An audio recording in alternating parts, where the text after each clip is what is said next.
Um, we spend a surprising amount of time on this show talking about the what. We talk about what books to read, what trends are happening in tech, what historical events shaped the world. Right.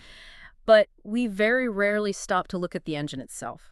Like, what is Ah, actually happening under the hood of a human being when they're trying to grasp something completely new? yeah, it's the difference between looking at the software, the apps and the data we consume and looking at the hardware, the actual operating system of the human brain. Yeah.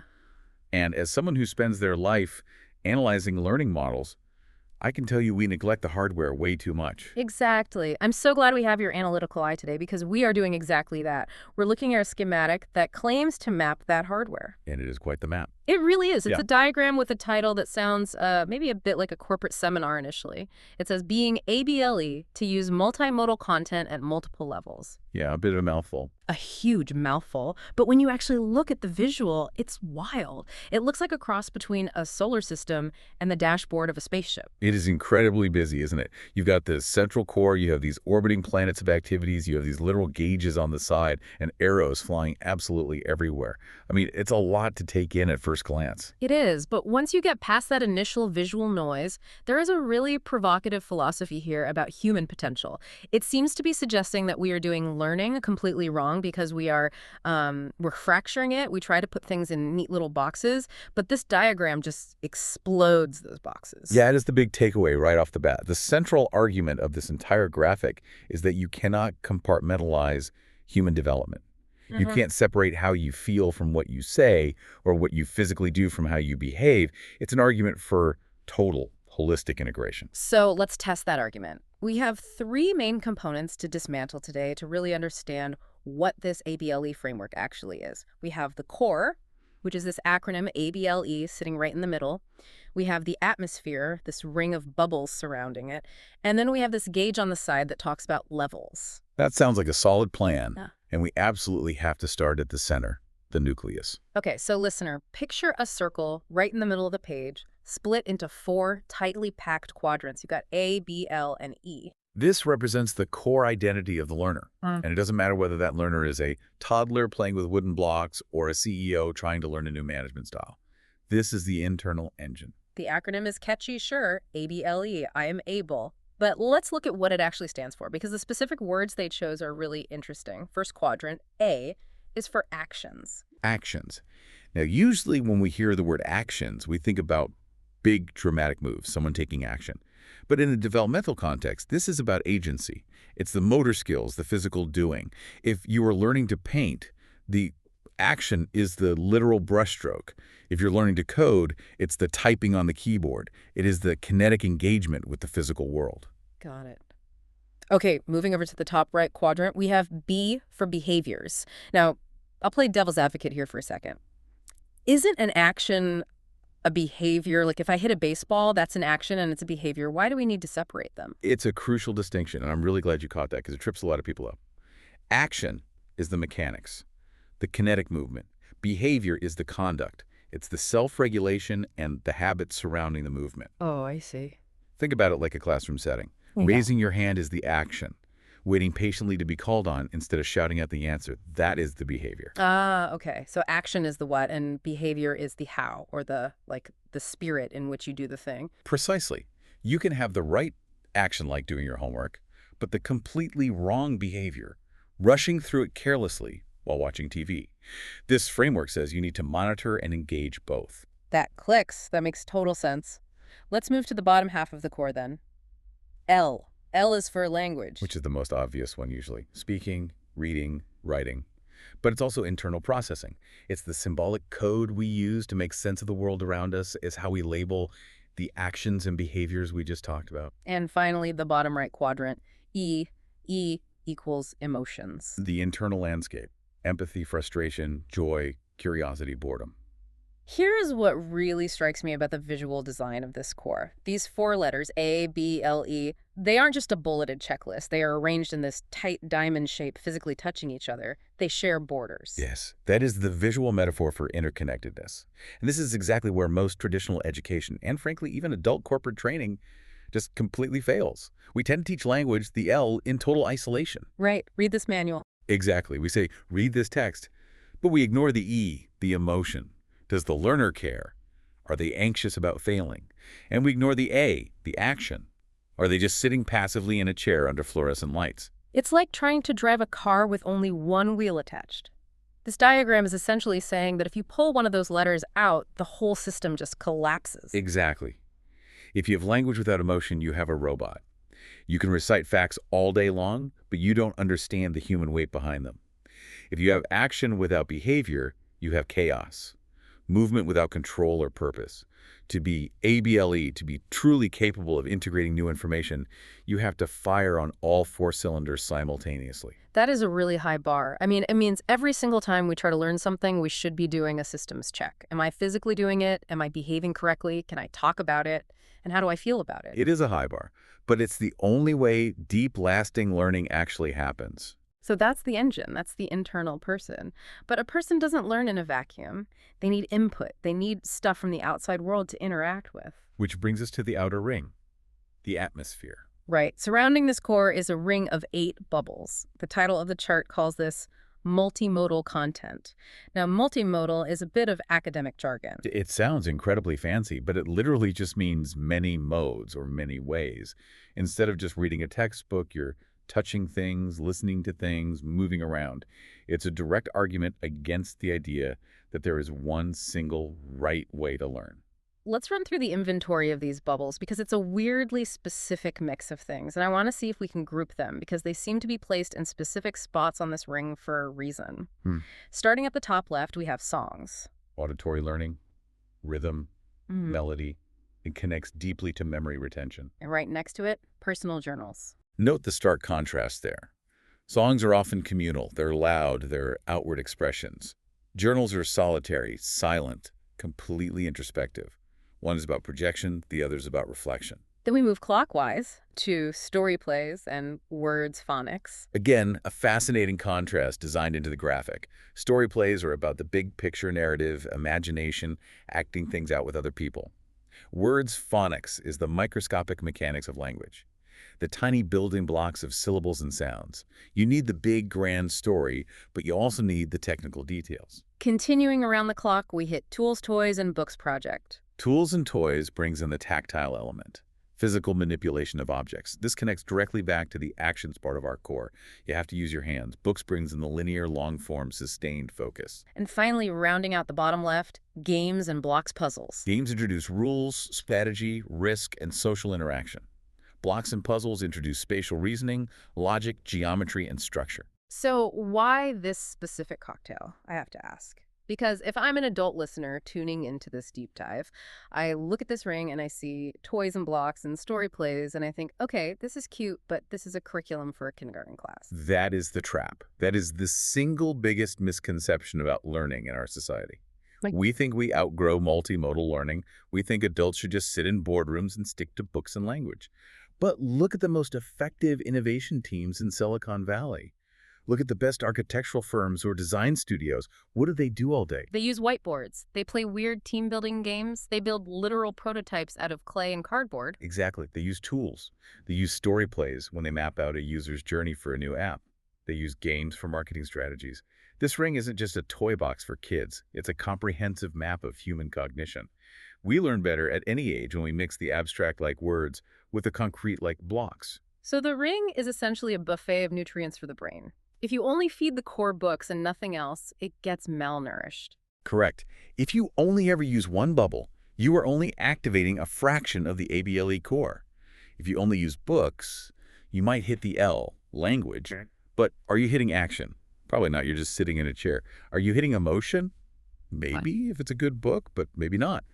But if you take that same topic and add story plays, suddenly you are moving around. That's action. You are interacting with scene partners. That's behavior. You are speaking lines, language, and you are forced to feel the character's feelings, emotion. You've fully activated the core. You've lit up the whole diamond. Exactly. And that explains the arrows in the diagram, which we haven't touched on yet. Let's talk about those arrows, because they aren't just pointing in a simple circle around the ring. They are sweeping, heavy black arrows. They curve from the outer ring of bubbles in toward the core and then sweep back out again. It represents a feedback loop.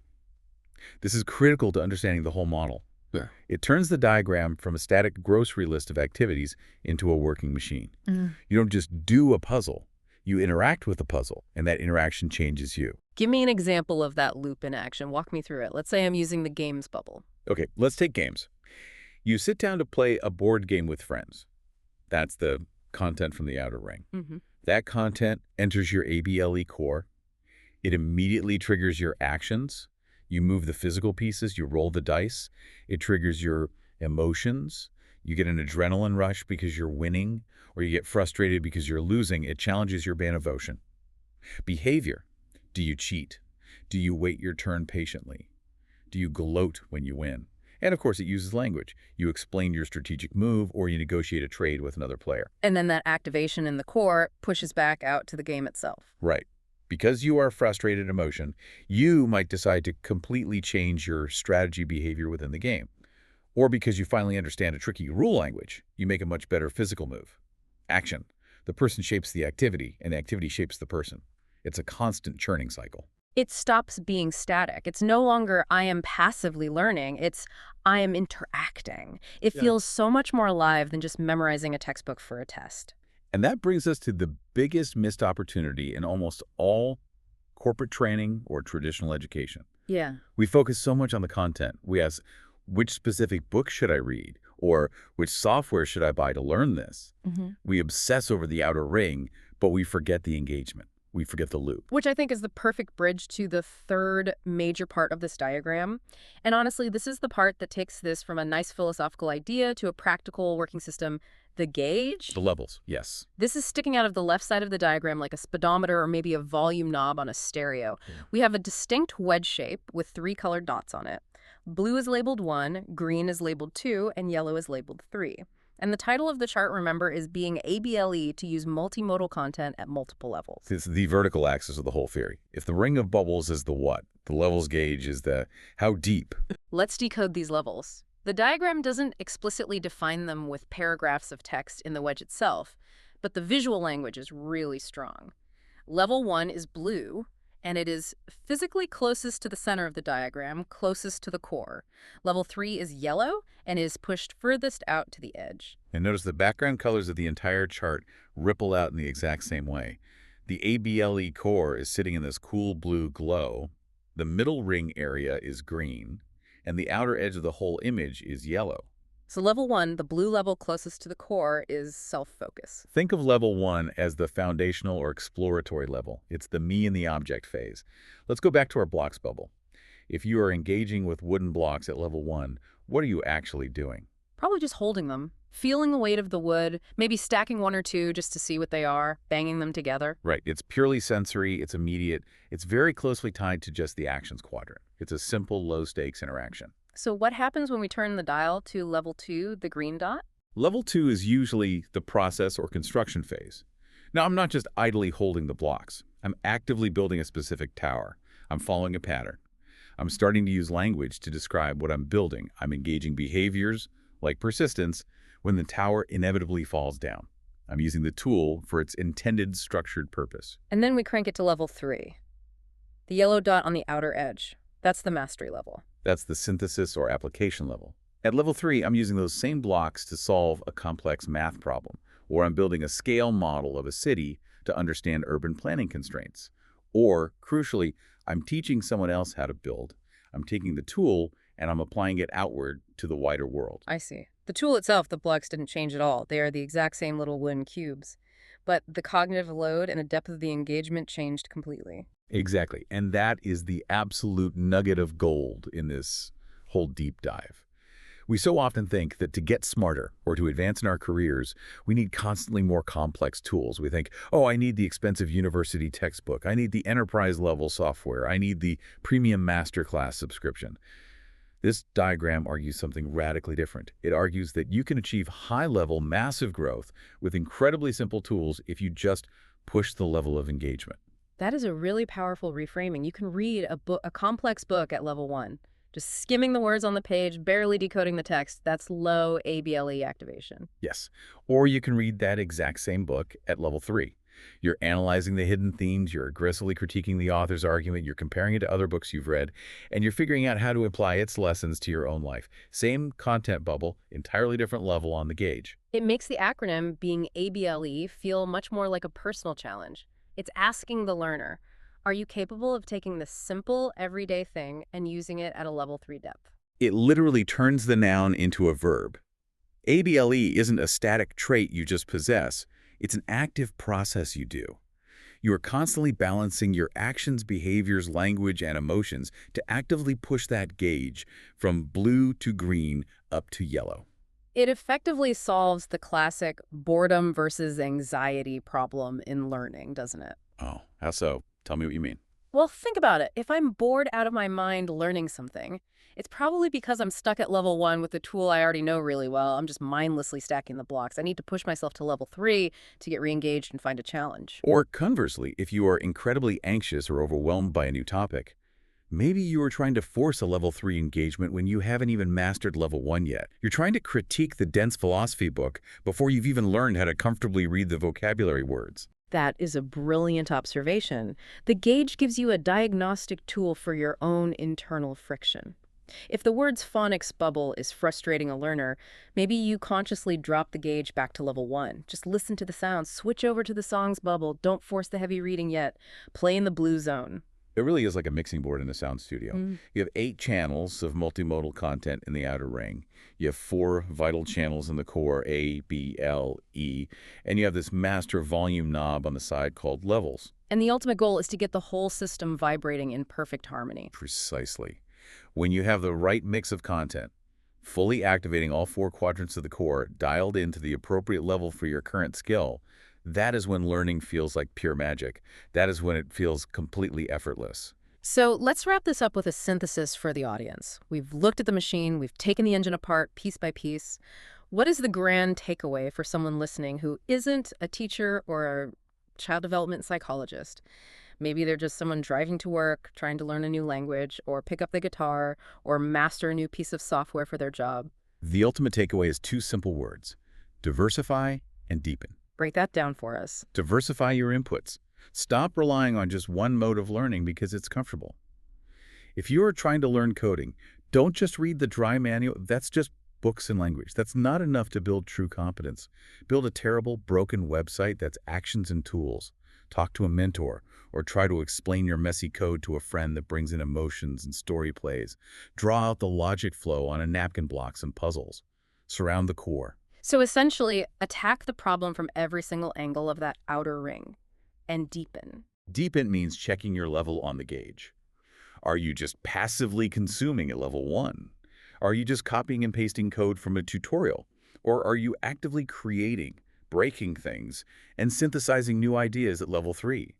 The real magic, the real retention, happens at the outer yellow edge of that gauge. It brings us right back to that beautiful color coding of the diagram.